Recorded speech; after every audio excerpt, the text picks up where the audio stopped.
औज़ुबिल्लाहिमिनश्शैतानिर्रजीम बिस्मिल्लाहिर्रहमानिर्रहीम। अस्सलाम वालेकुम मेरे प्यारे दोस्तों, इस वीडियो को नेकी के तौर पर एंड तक ज़रूर देखें। इस वीडियो को एक लाइक और चैनल को सब्सक्राइब ज़रूर करें। बद्र की लड़ाई। अबू सुफियान ने मुसलमानों के आने की खबर सुनकर जमजम बिन अम्र को इसलिए मक्का भेजा था ताकि वो उसकी मदद के लिए आ जाए। जमजम ने मक्का में जाकर अबू सुफियान का पैगाम मक्का वालों तक पहुंचा दिया। फ़ौरन कुफ़ारे कुरैश ने मजलिस शुरा बुलाई। चूँकि कुरैश की खुशहाली और क़ुव्वत का राज शाम मुल्क से तिजारत ही में था और मुसलमानों के हमले से इस तिजारत के बंद हो जाने का डर था, इसलिए मजलिस शुरा ने तय कर दिया कि फ़ौरन अबू सुफियान की मदद और मुसलमानों के मुकाबले के लिए एक शानदार फ़ौज तैयार किए जाए। इसलिए बड़ी धूमधाम और ज़ोर शोर से तैयारियां होने लगी। तमाम मक्का में हलचल मच गई। एक दिन और एक रात को बेपनाह कोशिशों से 1000 कुफ़ार की फ़ौज तैयार हो गई। इस फ़ौज का सिपाहसालार अबू जहल को बनाया गया। इस फ़ौज में मक्का के तमाम सरदार शामिल थे, जैसे उतबा, शैबा, हंजला, उबैदा, हर्ष, जमा, अकील, अबुल बख्तरी, मसूद वगैरह। ये वो लोग थे जिनकी बहादुरी की पूरी अरब में पाक थी। इस फ़ौज में 100 घोड़े और 700 ऊँट थे। सैकड़ों लड़ने वाले नौजवान जिरा बख्तर पहने थे और तमाम लोग हथियारों से लैस थे। ये फ़ौज बड़ी शान से रवाना हुई। कुफ़ारे मक्का ने समझ लिया था कि ये शानदार फ़ौज मुसलमानों की जड़ें काट करके बहुत जल्द वापस आ जाएगी। ये फ़ौज जब 150 मील का फासला तय कर चुकी तो मालूम हुआ कि अबू सुफियान अपने काफ़िले के साथ खैरियत से पहुंच गया। इस फ़ौज का मकसद अबू सुफियान की हिमायत थी, इसलिए कुछ लोगों की राय हुई कि वापस लौटना चाहिए, लेकिन अबू जहल ने कहा हमें मुसलमानों को फना करके ही लौटना चाहिए। चुनांचे सब इस पर एक राय हो गए और फ़ौज बराबर आगे बढ़ती रही, यहाँ तक कि मदीना से 2 मील की दूरी पर बद्र नामी जंगल पर पहुँच गई। बद्र एक कुआं का नाम था। कुएं के करीब एक गांव आबाद था। उस गांव का नाम भी बद्र था। मक्का से मदीना और मदीने से मक्का जाने वाले इस जगह ठहरा करते थे। बद्र मक्का से 80 मील की दूरी पर था। बद्र से मक्के की तरफ ज़मीन का जो हिस्सा था वो बुलंद और हमवार था और मदीने की तरफ वाला हिस्सा नसेबी और रेतीले था। कुफार की शानदार फ़ौज ने मक्के की तरफ ऊंची हमवार ज़मीन पर पड़ाव डाल दिया कि कुआं फ़ौज के बीच में आ गया। इस फ़ौज के साथ अरब की हसीन गाने और नाचने वाली औरतें भी थीं, ताकि नाच गाने की महफिल सजाई जा सकें और शराब का दौर चलता रहे। चूँकि उस फ़ौज ने लगभग 225 मील का फासला तय कर लिया था, इसलिए सिपाही थक गए थे। उन्होंने कई दिन तक बद्र की जगह पर सुस्ती दूर करने के लिए पड़ाव डाला था। जिस दिन बद्र से फ़ौज रवाना होने की तैयारियां कर रही थी, उसी दिन एक ऊँट सवार दौड़ा हुआ आया और उसने पुकार कर कहा, ए कुरैश वालों, इस्लामी मुजाहिदों की फ़ौज आ गई है, होशियार हो जाओ, अपनी हिफाजत करो। कुफारे मक्का ने रवानगी का इरादा मुलतवी कर दिया और तमाम सरदार और रईस इस्लामी फ़ौज के आने का नज़ारा करने के लिए उसी टीले पर चढ़ गए। ये रेत का टीला इतना ऊंचा था कि उसके चारों तरफ के दूसरे टीले उससे नीचे थे। जब इन लोगों ने मदीना मुनव्वरा की तरफ नज़र की तो उस तरफ से इस्लामी फ़ौज बड़ी शान से आती नज़र आई। सबसे आगे हजरत अबू बकर सिद्दीक़ रज़ियल्लाहु ताला अन्हु इस्लामी झंडा उठाए आ रहे थे। झंडा बड़ी शान से हवा में लहरा रहा था। इस्लामी फ़ौज कुछ दूरी पर आकर रुक गई और बद्र की निचले और रेतीले हिस्से में पड़ाव डाला। बद्र में सिर्फ एक कुआं था और उस कुएं पर कुफारे मक्का का कुंबा हो गया था। सबसे पहले मुसलमानों को पानी की कमी महसूस हुई। हुजूर सल्लल्लाहु अलैहि वसल्लम ने फरमाया, तयम्मुम करके नमाज पढ़ लो और खुलूसे दिल के साथ रहमत की बारिश की दुआ करो। तमाम मुसलमानों ने तयम्मुम करके नमाज पढ़ी और सच्चे दिल से गिड़गिड़ाकर दुआ मांगी। रहमत खुदाबंदी को जोश आया, दुआ मकबूल हुई और जुहर के बाद ही से हल्की हल्की बदलियाँ उठ कर फिजा में तैरने लगी।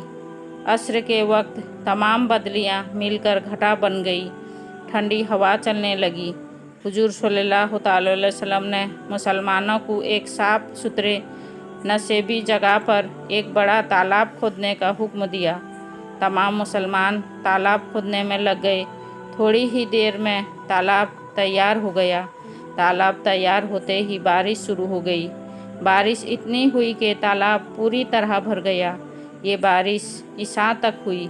मुसलमानों ने इशा की नमाज खेमों में ही पढ़ी, बारिश का पानी पिया और अल्लाह की रहमत व मेहरबानी का शुक्रिया अदा करके सो गए। सुबह जब वो उठे तो आसमान साफ था, बादल का कहीं निशाना ना था।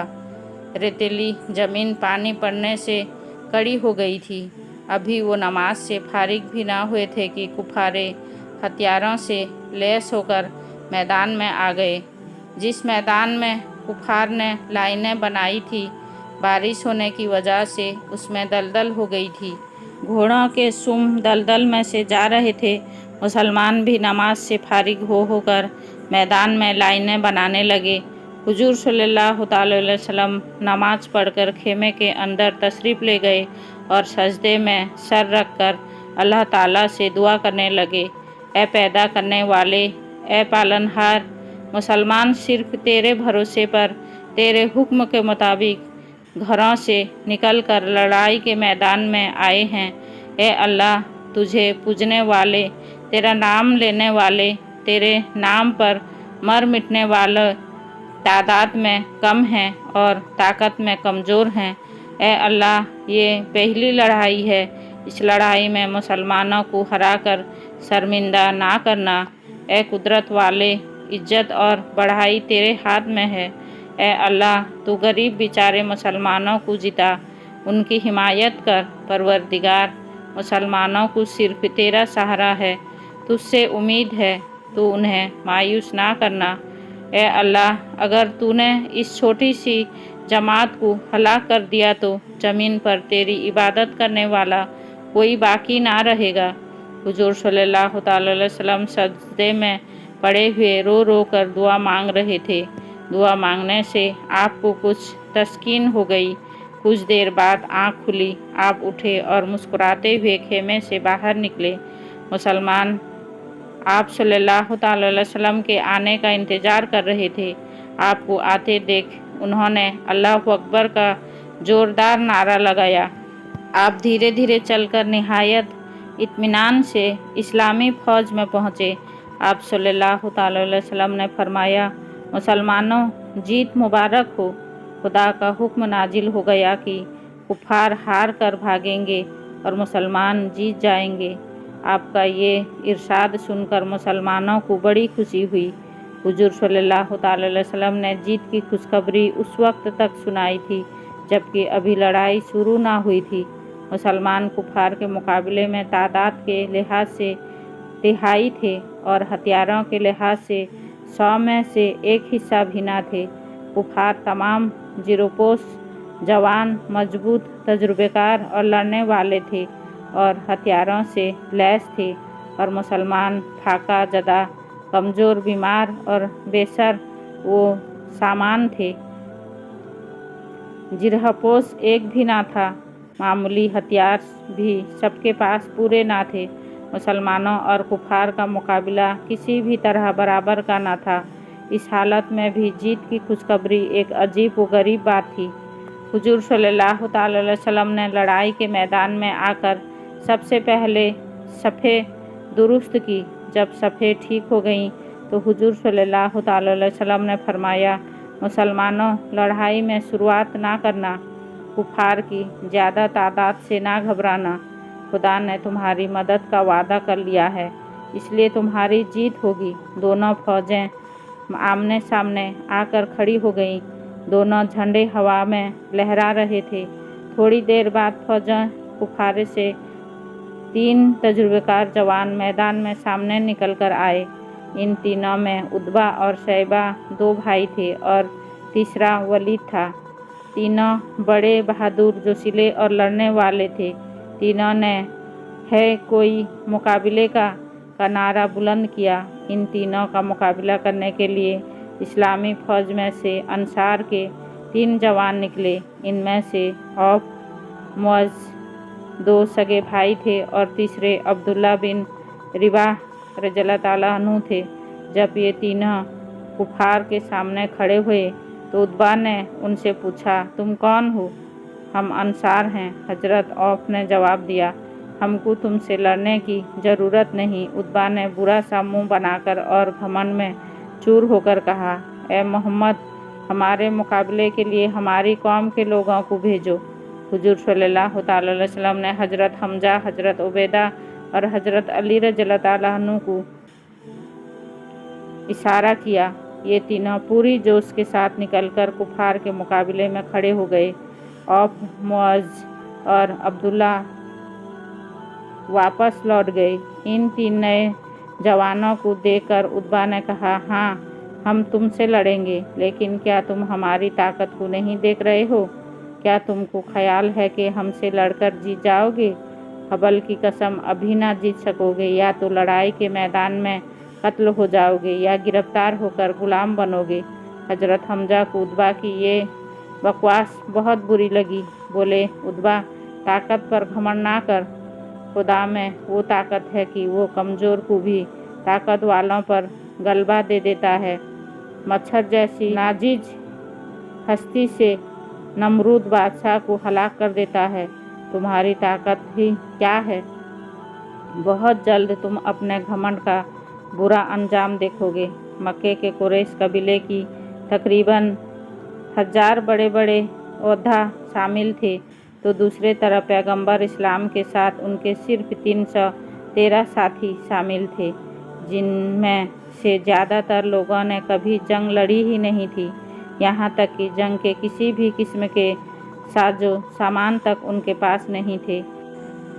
अभी जंग शुरू भी नहीं हुई थी कि उसके एक दिन पहले ही अल्लाह के नबी सल्लल्लाहु अलैहि वसल्लम उस जगह पर सहाबा के साथ आए और एक डंडा लेकर लकीर खींच गोल दायरा बनाया। किसी की समझ में कुछ नहीं आया तो सहाबा ने वजह जानने चाहिए। तब अल्लाह के रसूल सल्लल्लाहु अलैहि वसल्लम ने फरमाया कि इस जगह पर अबू जहल मारा जाएगा। कुछ दूरी पर दूसरा दायरा खींचा और फरमाया कि उमैया यहाँ मारा जाएगा। तीसरा दायरा खींचकर फरमाया, शैबा यहाँ मारा जाएगा। चौथी लकीर खींचकर फरमाया, उतबा यहाँ मारा जाएगा। किसी भी जंग में अमूमन होता तो ये है कि पहले जंग होती है और लोग मारे बाद में जाते हैं, मगर कुर्बान जाएं आका के हालत गैब के इल्म पर, जिसमें जंग बाद में हुई और मरने वालों की खबर पहले दी गई।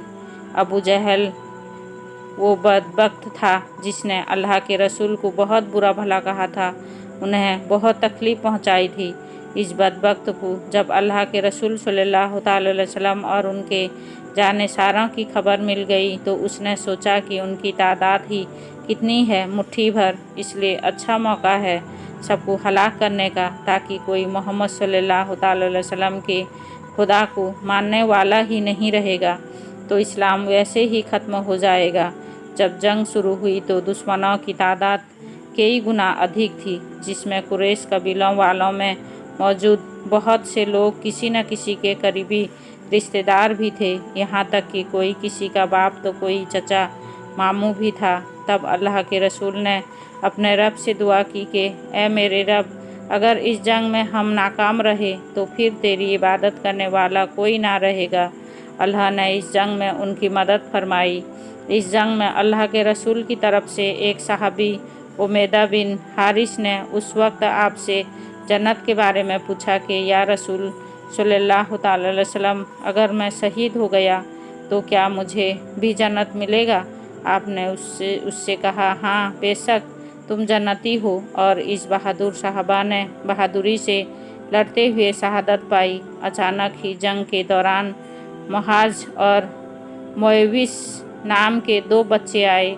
एक 10 और दूसरा 12 साल का था। दोनों बच्चों ने हजरत अब्दुल बिन औफ से अबू जहल के बारे में जानकारी ली। उन्होंने उन बच्चों से पूछा, तुम क्यों पूछ रहे हो?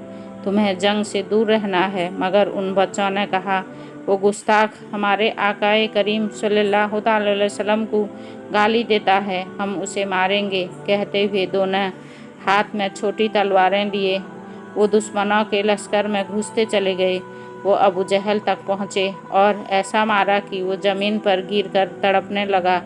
अबू जहल को भी ये खबर लग चुकी थी कि वो मोहम्मद सल्लल्लाहु अलैहि वसल्लम ने उसके शहीद होने की जगह के बारे में बतलाया है। तब वो अपने साथियों से पूछने लगा कि क्या ये वही जगह है जहाँ लकीर खींची गई थी? उसके साथियों ने कहा हाँ।